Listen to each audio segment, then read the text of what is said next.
The events of the last few weeks, as much as I've tried to avoid them, have been right in my face. I'm talking about the killing of George Floyd. I'm talking about the protest about Black Lives Matter. But Ade, you might say, all lives matter. Yes, of course they do. The problem is that not everyone believes that Black lives are included in all lives. All lives matter, but not everyone believes all lives matter equally. And where does this idea stem from?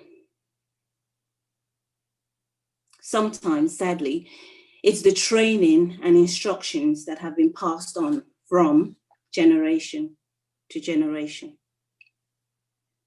I challenge us all this morning that if we all decide to follow the teachings of our Lord Jesus Christ and pass this on to our children, do as he says in Mark 12:31, love your neighbor as yourself.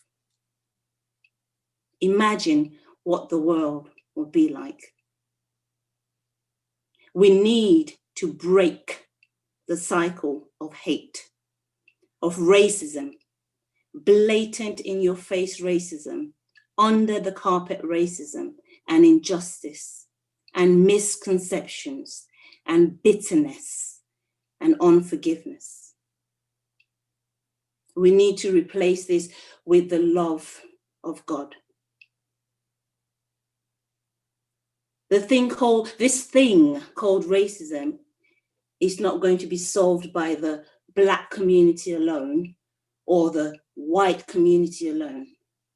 It's going to take both communities to work together. And by the way, I'm talking about the church community too.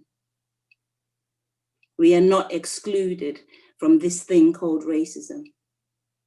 Each one of us, Black, white, brown, all of us need to train and instruct our children right from the foundation to love one another, regardless of the color of our skin, as Christ has loved us.